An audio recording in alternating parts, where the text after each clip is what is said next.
Hey, it's Senthil here. Welcome to the Business and Society podcast. Every fortnight, we speak to a world leading thinker to better understand the role of business in society. Joining me today is David M. Bersoff, the head of research for the Edelman Trust Institute.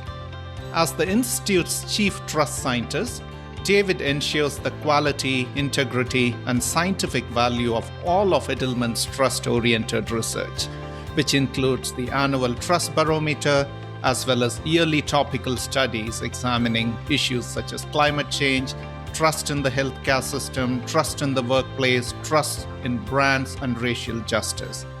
He also oversees all of the Trust Institute's external research projects done in partnership with academic, social policy, and philanthropic institutions. Before entering the consulting world, David taught social psychology. I sat with David to discuss his work and some of the findings about business and society from the Edelman Trust Barometer. Warm welcome, David. Delighted to have you on our podcast. It is lovely to be here. Awesome. This year, you released the 24th annual Edelman Trust Barometer Report.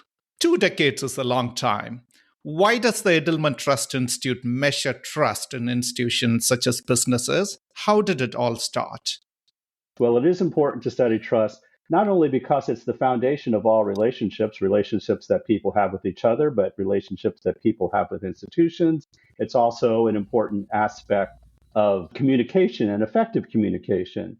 But the reason why, as an organization, we have focused more on trust between people and institutions rather than interpersonal trust is because in today's world, it's sort of impossible to get by. It's impossible to live your life unless you can delegate important things to social institutions. So when you think about government, we delegate protection and fairness and infrastructure to them. When you think about business, we delegate innovation and economic prosperity and to some extent our financial security to them. When you think about media, we delegate data collection and information gathering and the ability to know what we need to know to make good life decisions. When you think about NGOs, we're delegating sort of making sure someone is caring about and looking after the social issues, the problems of humanity that we all really care a lot about. And so if you start to lose trust in these institutions, you start to feel very at risk. You start to feel very vulnerable because some of the most important things in your life are not in trustworthy hands. And that leads to a lot of sort of societal instability. And so it's critically important that we live in a world where we can trust our main social institutions. That's why we study it, and we don't just measure it, but we try to understand why is it high, why is it low, and what can we do to make the situation better. Let's address the big question right away. Since 2021, the Trust Barometer reports that business is more trusted than other institutions, such as governments, NGOs, and media. Why do you think this is the case? I'm asking also because surveys from other respected institutions such as GlobeScan and here in Australia, Roy Morgan, say otherwise. So there's a lot in that question. Let's unpack it a little bit. It's hard to compare across different trust studies because there's so many variables that can have an impact on what a trust score is. So for example, I think GlobeScan, they use a net trust score. We use a top 4 box score. They use a 4-point scale. We use a 9-point scale. We have a certain set of countries. They have a certain set of countries. And so it's really difficult to compare studies without taking into account some of the fundamental differences in the data collection. Now, when we say that business is the most trusted, let's put that in the proper context. One is, it's not the most trusted thing in the world. It's more trusted, though, than the other big social or societal institutions that I was just talking about, government, media, and NGOs. So it's more trusted than they are. Given the state of government in a lot of places, I don't think it's surprising that people have more respect, more trust, more confidence in business than they do in government. If you also look at the media and how media has sort of gone from presenting information, presenting facts, sort of being this objective, reliable source of the information you need to make good life decisions, to presenting information kind of biased by an ideology or a political position. It's no wonder why trust in media is not as high as, say, trust in business. The more interesting thing is the comparison between trust in NGOs and trust in business.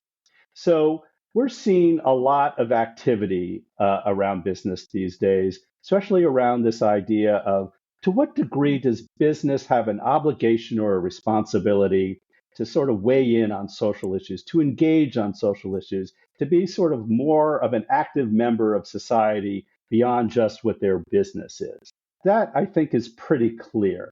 The question, though, is, why is that? What's going on here? And what happened in 2019 and 2020, where NGOs and business were tied, after 2 decades of NGOs being more trusted than business, is that I think people were at a point of frustration and saturation about the state of the world. They were looking around and they were not seeing problems being addressed. They were not seeing progress. They were not seeing reasons to be hopeful that things will get better. And a lot of that was because government had sort of failed. Government had left a leadership vacuum because they were more engaged in sort of infighting and polarization and politicization than they were in actually getting things done. So people were really frustrated. Now, on paper, if you were to think of what institution would be the heir apparent to government, who would people want or look to step in to get things done if government is not functioning? Now, you would think that would be NGOs, because they don't have sort of profit to get in the way. They don't have sort of these dual loyalties, and they're generally seen as ethical organizations. In contrast, business is seen as being less ethical than NGOs, but they are seen as being much more capable. And so back around 2019, 2020, people had a choice when they were looking for a champion to help fill sort of the problem-solving leadership void left by government. They could go with the more ethical but less sort of competent, capable organization, NGOs, or the more capable but somewhat less ethical organization, business. And my thinking, my theory is that people were more upset by a lack of progress, a lack of movement, and so they choose the doer, even though the doer was perceived as a little less ethical than the highly ethical institution that wasn't seen as quite as capable of getting things done. But let me be very clear about this.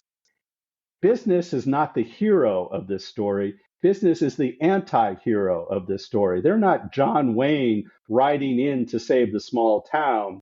They're more Clint Eastwood riding in to save the small town. A guy with a big gun, not afraid to use it. He's going to get it done. He may have a checkered past, but at some point, we just need to be saved. We just need to see somebody do something. And that's sort of where business is netted out. And as business has become more engaged in those social issues, interestingly enough, their ethics score has gone up. So as they become sort of more embedded in society and helping solve problems, their ethics score has trended up. Their capability score has started to just soften a little bit, indicating to me that these problems that we're asking them to address really are difficult, really are challenging. And as they're trying to do something positive and useful in that regard, they're starting to sort of be a little less successful in that realm than they are in the traditional business realm. Talking of competency and being ethical, David, paradoxically, when it comes to leaders, 61% of respondents worry that business leaders are purposely trying to mislead, saying things they know are false or gross exaggerations. This is 63% from government leaders and 64% for journalists and reporters. No significant variation among leaders of different sectors. Why is that? So let me just add a touch of nuance to that finding because I find it's one of our scariest findings. And what makes it more scary is that if you go back a few years ago, the most worried about source of misinformation were foreign bad actors. This idea that hostile governments are using misinformation as a weapon against us. That was the biggest information worry. It's now a somewhat newish thing the last few years where people are actually more worried about being lied to by our leaders of our social institutions than they are about, foreign actors trying to essentially mess with us. It's not that we've stopped worrying about bots and misinformation coming from foreign countries. It's just that our concern about internal misinformation has sort of caught up with that concern. Now, to your question about, okay, there's really no difference. First of all, it's a high number for everyone. And then there's really no difference between, journalists, government leaders, and business leaders. I think part of the reason why business leaders may fare less well than business as an institution, it has to do to some extent with kind of a familiarity effect. So we've done some research in the past and we basically said, how many CEOs can you name? I mean, how many CEOs do you know from Adam, essentially? And the number is super small. One, two, three. The guy, average person on the street, maybe knows one or two or three CEOs by name. Compare that to the number and types of interactions that you have with corporations on a daily basis. So, I'm sitting here and my computer's working and my light is on and the furniture's supporting me and my last flight got me where I needed to go. I have so many interactions on a daily basis with brands and companies that work, where they fulfill their promise. And I think that is a lot of where basic trust institutions come from. But when you get people talking about or thinking about CEOs, they think about people who are spending billions of dollars to go to space rather than help people. They think about people speaking out into the world, controlling media, saying things that aren't necessarily correct or sensical. And so when you call upon people to think of this group of people, business leaders, CEOs, the people they're thinking of aren't necessarily paragons of virtue because the paragons of virtue aren't necessarily out there making the most noise. And then in terms of government leaders, well, that's where polarization comes from. It's government leaders sort of attacking each other and in attacking each other, undermining faith in government. And then, the sniping that goes on between right-oriented versus left-oriented media, again, they're sort of destroying their own reputation. Interesting. It is also interesting to note that family owned businesses are more trusted compared to private, public, and state owned businesses. Similarly, I noticed that trust varies depending on where companies are headquartered. Could you talk a little about this finding? Yeah, so those are two somewhat different but related findings. I think the companies being trusted differentially depending on where they come from is a little bit either a sort of a halo or pitchfork effect associated with people's views of the country itself. So the country you're from has an influence on how you are seen in the world. And it has an effect on how you're seen in the world, mostly in terms of how people sort of view the government. Is that country's government friendly to us? How different are they than we are? What kinds of things are they engaged in, and do I approve of them or not? Because I think the association is that a company from a particular country reflects the values and activities of that country. And so that flavors how people see countries, corporations from various countries. And then there's also this sort of reputation.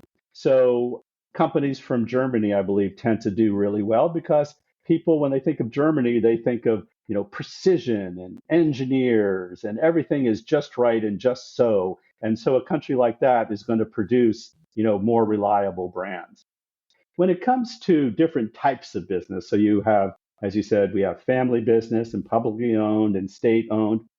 Again, I think people would have a difficult time accurately telling you which is a family owned company versus not. And sort of full disclosure here, I work for a family owned company. Edelman is still owned by the Edelman family.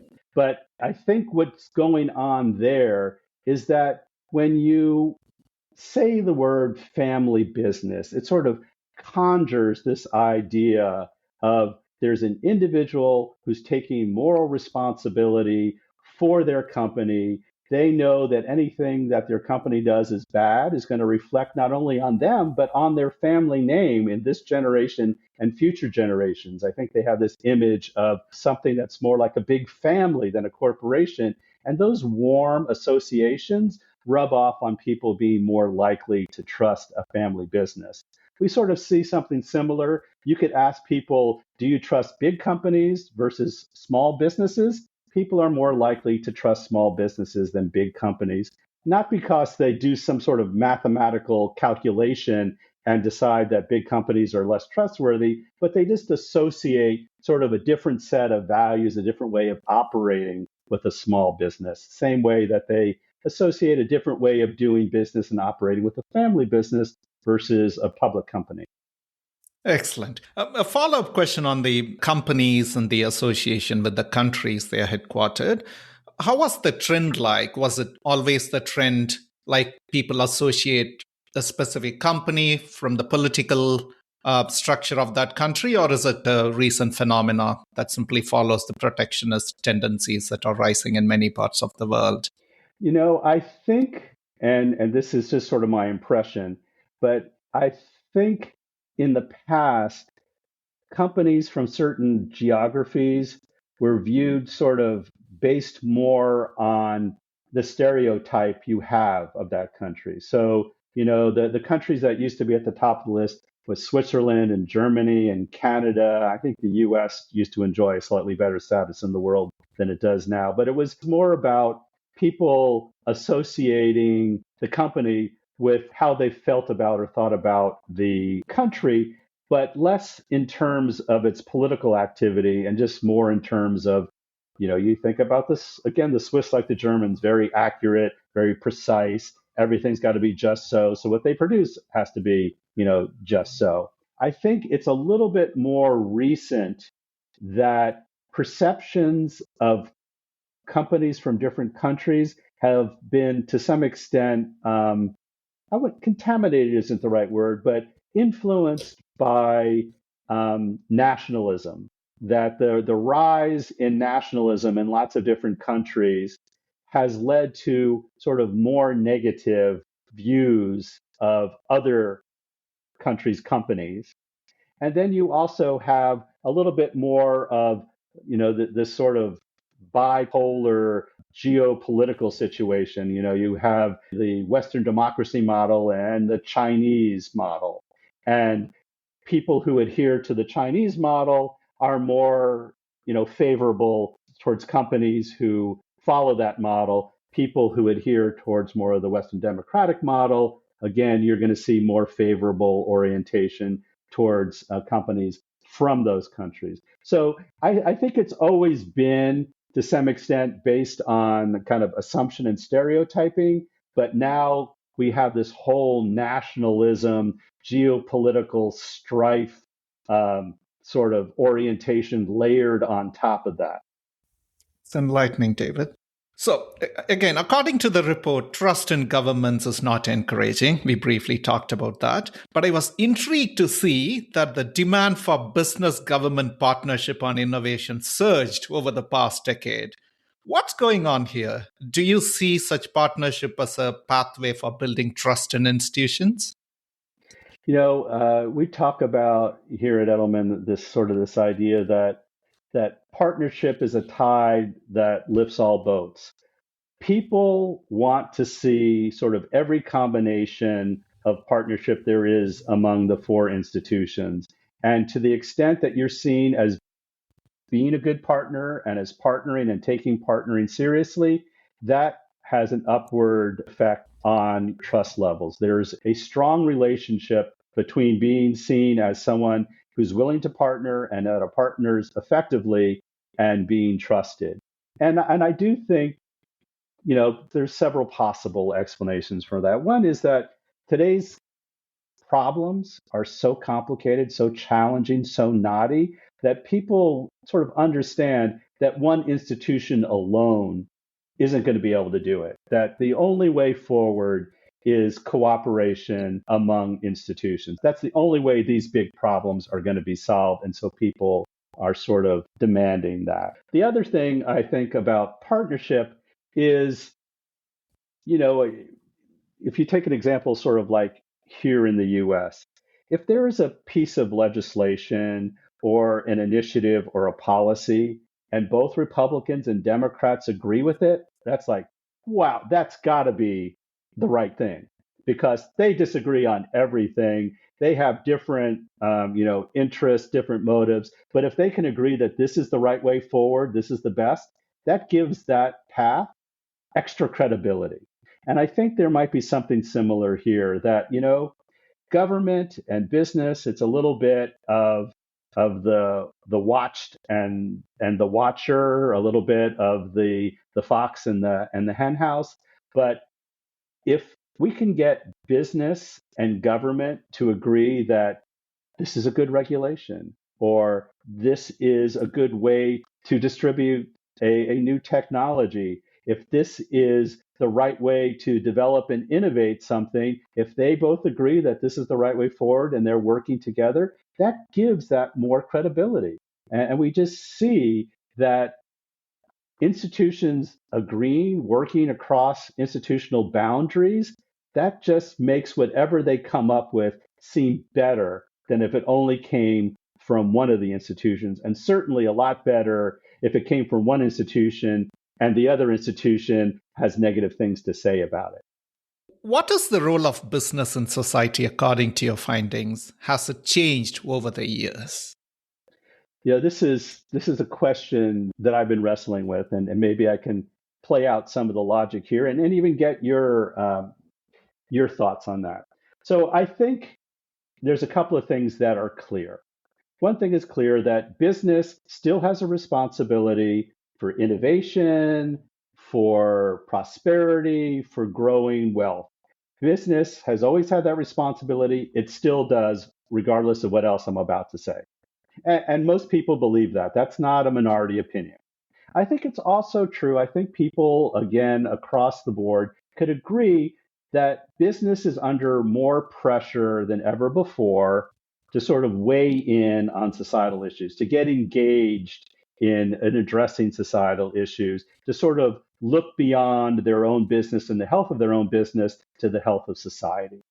So I think that pressure is there. You may not love that or agree that it should be there, but it's there. And so now the question is, how do we think about that? So there's two ways of thinking about it. One way is that, all right, business it's just another log on business's fire. They have to create prosperity, they have to innovate, they have to create jobs and employ people. And now they also have to get involved when it comes to climate and healthcare access and education and equality and any number of other issues. So the question is, are those two separate things? And so, in some way, the role of business and society is changing in that it's not only responsible for sort of economic stuff, it's also responsible for social stuff.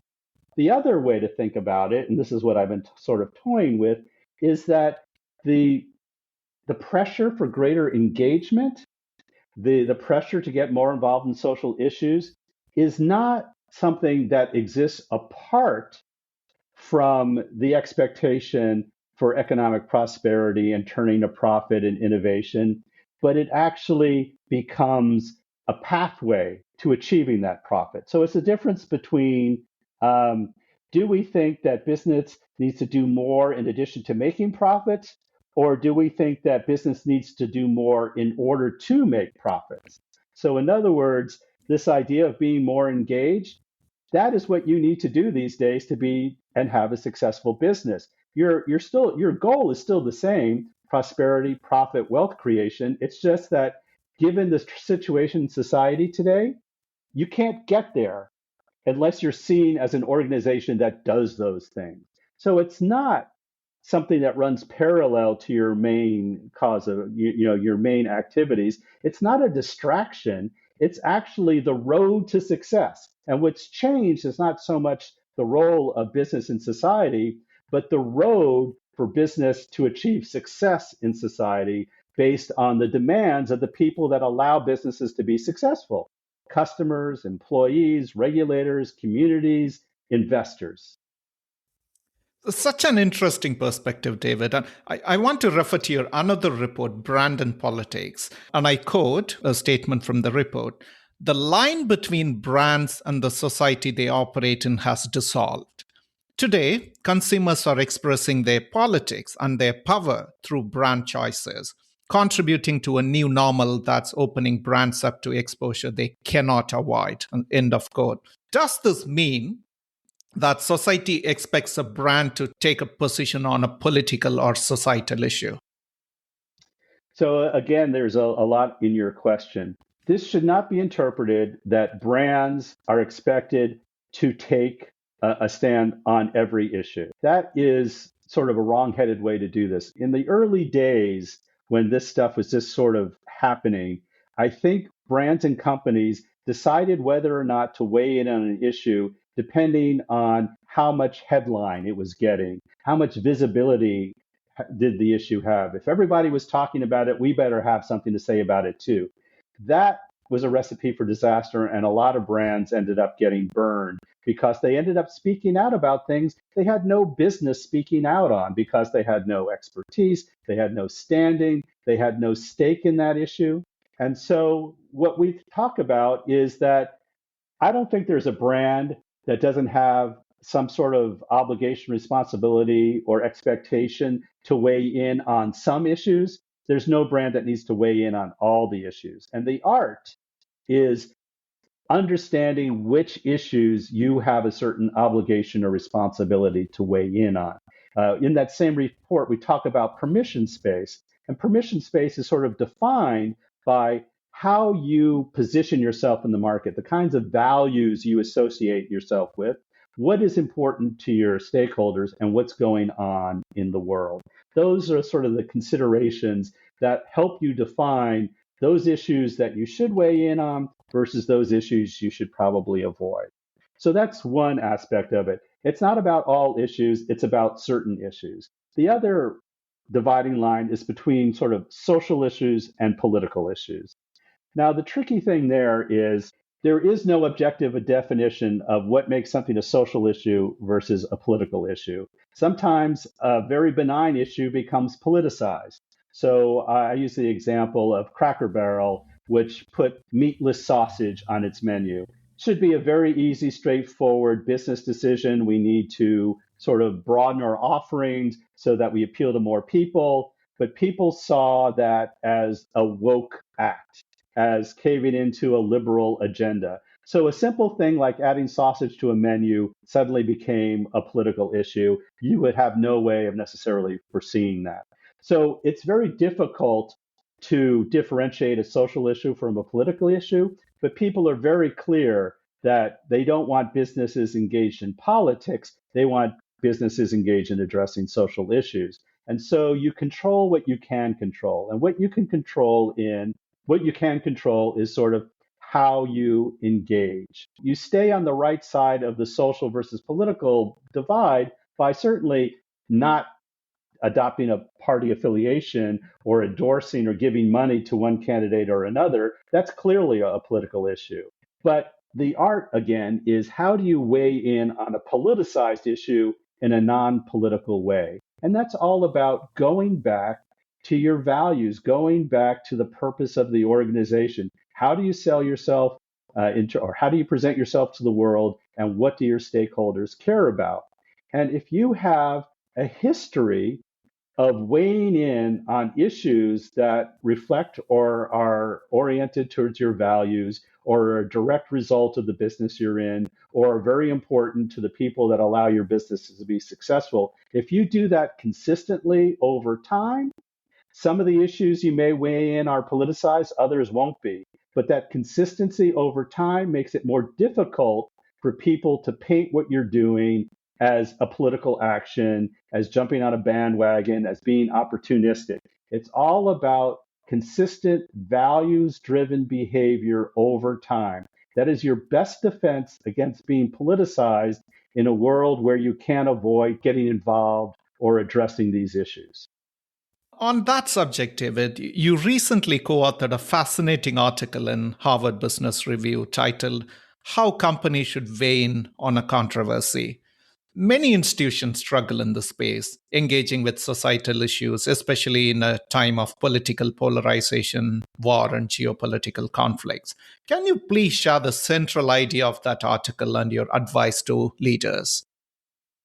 So, yeah, there's a couple of central ideas here. One is that all of this hand wringing and clutching of pearls and rending of cloth about whether you should or shouldn't weigh in, that ship has sailed. Most people expect you to weigh in, and it's most of the people you need for your business to be successful. So stop worrying about whether you should weigh in on something and start worrying more about what issues you need to be weighing in on and how you weigh in on them. So that's sort of the first point. A second point is when a brand goes wrong, a company goes wrong, weighing in on a social issue, becoming engaged in a social issue, it's almost always the execution and not the issue. So we talk about in that HBR article sort of the tale of two transsexual individuals, the Bud Light example and the Natura example. It is the same issue, but there was hugely different outcomes because the way Natura's approach to that issue was different and seen as being more consistent with what they've always done than what Bud Light was doing. Bud Light took too many people by surprise. They then backed down. But again, it wasn't about the issue. If you look at Brazil versus the US, they're equally accepting or unaccepting, as the case may be, of trans individuals. It was that the two organizations involved, they did it differently and they did it in ways where it worked for one and not for the other. So that's sort of the second learning. And then in terms of the third, the goal here, and because it can be really daunting, the goal isn't to get all your stakeholders to agree. Oh, yes, this is absolutely the right thing to do. We're all behind you. You've rallied the troops. Let's go forward. That will never happen. You have to understand that the goal here is to be an organization that's true to your values, but that the best you're going to be able to do is get your stakeholders to at least understand why you did what you did. And if you can get them to understand, they're going to feel respected, they're going to feel listened to, they're going to feel honored, and they also are going to feel, well, okay, I didn't win, I didn't get my way this time, you didn't do what I wanted to do this time, but I have faith that next time I'm going to get a fair hearing and you're going to come to a good decision. And so I'm going to stick with you for those reasons. So it really is about understanding the importance of stakeholder management as well as how to manage those stakeholders. The goal isn't that everybody agrees and we all hug each other at the end. And then I guess the third piece of it is there is so much discussion about stakeholder management or multi-stakeholder orientation towards business. Lots of discussion. We wanted to add some nuance around that.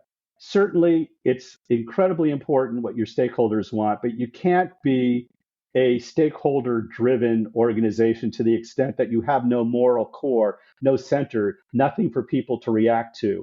So you have to sort of consider three things: what your stakeholders want, who you are as an organization, what is your moral core, and also you have to keep an eye on your fiduciary responsibilities. Nobody wants companies to sort of go bankrupt on the altar of virtue. It's still at the end of the day, I want to be employed and I want to see innovation and I want economic development. And if you completely ignore that in order to chase the desires of your stakeholder, or you completely ignore that to go full time into social issues, you're not making this problem better. You're not going to make people happy at the end of the day. You're just going to sort of trade one set of problems for another set of problems. That's awesome. David, I'll ask one last question before we move into the last section. It's again on the Brand and Politics report. It says that climate change is one of the top societal fears, along with election results and nuclear war.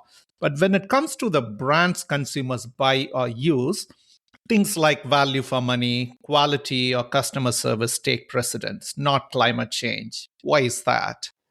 So I think there's a couple of things there. I think in terms of the narratives that we tell people around climate, there's too much emphasis on sort of deprivation to avoid disaster, which is you've got to give all of these things up that you might love or enjoy or have interested in order to stay alive. And that narrative is fear inducing, but it's not motivating. People aren't motivated by seeing a future in which everything that they love can no longer be done. And so that's sort of one aspect of it. What we need is less of this deprivation to avoid disaster and more vision for the future that I can believe in and I want to be a part of. I need benefits beyond survival. You need to paint a picture of a climate friendly lifestyle that I want to actually be a part of. And if you do that, then I'm going to be more willing to make some of those sacrifices. The other side of this is that doing the right thing shouldn't be harder or cost more than doing the thing that you don't want people to do. It's a basic behavioral economics. If you make the climate friendly options harder, less convenient, and more expensive, you're not going to get that behavior. And so there's a certain, people kind of imply, and your question kind of implied that there's some sort of moral failing. Why aren't people out there doing what they need to do to lower their impact on climate? Well, what you're really asking them to do is go against their basic psychology, which is you go towards the things that are easier, more pleasant, that help your sense of financial security. And so at some level, climate damage needs to be priced in to things so that it's not cheaper to pick the more climate unfriendly option. I mean, it's really asking a lot of people to dangle two things in front of them. Here's the cheaper one, but it's more damaging. Here's the expensive one, but it's less damaging. And then expecting them to choose, the more expensive one. That shouldn't be a choice left to their hands. That should be something that institutions make sure doesn't happen. So you're now in a position of having to go against your natural tendencies. You're not in a position of having to break every rule of fundamental behavioral economics in order to do the right thing. So it's a combination of the reward matrix in society is not optimized to get people to make the right choices. And on top of that, there's too much deprivation to avoid disaster and not enough envisioning the future in such a way that, yeah, I want to get there and I might be willing to make some near-term sacrifices in order to get to that great vision. Excellent. David, let's move to the segment How I Did It, where we ask all our guests three personal questions to draw lessons from their life and career. How do you handle differences of opinion and setbacks? So yeah, let me focus on the setbacks because there's more of I think, a generalizable recipe there. Differences of opinion are a little more sort of idiosyncratic. Now, the way I handle setbacks is I treat setbacks as data. So when you have a setback, that's the world telling you that your approach wasn't quite correct, or you overlooked something, or you haven't taken everything into account. So I like to talk about the fact that I've been fired from every job I've ever had except for the one I have now, and the jury's still out on that. But those setbacks, and believe me, it's horrible being fired or made redundant or whatever the euphemism is. But I was able to sort of look at them and see what the data was. What was the message the world was sending me? The first time it happened, the world was sending me the message that I was in the wrong career. I was in the wrong profession. I did not have the temperament, and in this case, it was to be a college professor. I did not have the temperament to be a college professor. I have sort of the air of a college professor. I can pass as a college professor, but I didn't really have the temperament to sit there and do that for 40 years. The second time it happened, the lesson I learned, the piece of data, the information, the feedback I got was that, you can't stop sort of striving or challenging yourself. I kind of got really comfortable in that job. I could do it well, but I wasn't really growing much anymore. And I wasn't sort of hedging my bets or having some sort of plan B because I was figuring they're never going to fire me. They did. So I'm much more careful now these days about always striving for something. Sometimes we use the phrase, if you're not looking up, then you're looking down. And if you're looking down, that's not any good. But it's just sort of keeping myself vital as well as keeping my options open. So that's how I think about setbacks. That's a lovely answer, David. In your experience, if a business wants to build trust, what are the top 3 essential actions business leaders must take? It's an interesting question. And when I think about it, sort of the basic advice that comes to my mind is sort of don't do anything stupid or don't think you're going to get away with something. I mean, I could give you the list, right? Well, you got to be fair and you got to be transparent and you got to follow your promises and you got to be a source of good, reliable information. But at some level, yeah, that's a sort of generally true. But the first law of basically being trusted is don't do anything distrustworthy.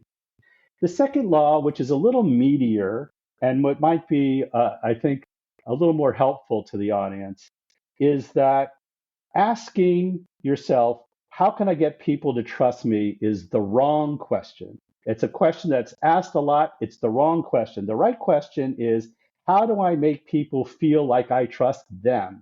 Because one of the biggest predictors of trust, one of the biggest predictors of being trusted is if people think that you trust them. You have to give trust to get trust. And while that might seem kind of simplistic at a certain level, I can't tell you how many times I'm asked, how do I get people to trust me? Because they think, oh, if I just do this, if I act in a certain way, it's going to happen. Trust is going to accrue. You can do whatever you want to make yourself seem trustworthy. But if at the end of the day, people don't feel like you trust them, doesn't matter. Wow. Finally, can you recommend a book or two to our listeners?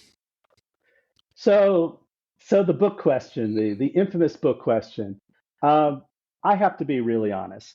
I do a lot of reading. I can't be in this job without doing a lot of reading. I tend not to read books because I feel books are an inefficient way to transfer information. I'm much more likely to read, say, journal articles or articles of other sorts because they tend to be shorter and to the point. There's a lot less sort of fluff and spin. It's sort of like, this is what we did, this is what we found, this is what it means. And at the end of the day, that's the information I need to help my thinking and to do my job. Books, it's in there, but you have to cut through a lot of verbiage to get there. Most books could do with good edit. So I definitely prefer articles. And what makes an article a good article, besides sort of the fact that it was done in a rigorous, thoughtful way, is that it's highly relevant to whatever you're thinking about at that moment. So it's not like, oh, here's an article everybody should read. It's whatever you're thinking about. I can tell you that there's some key articles that will really shape your thinking that will take a lot less time for you to get through and glean the information you need. Interesting. Is there any specific source you go to pick most of these articles? So what we tend to do is, I tend to think about topics like I'm working right now on a chapter on purpose and purpose within a corporation. So what you do is you just do a search in a lit review database on that topic. And what you see is sort of, are they in a top tier journal? How many other people have cited them? You get some sort of sense on how influential the article is. And so I tend to favor articles in the topic I'm looking at that are more or the most influential. That's lovely. Thanks so much, David, for joining me and sharing your valuable perspective. It was great talking to you today. Oh, it was a pleasure. I actually had fun. Thank you.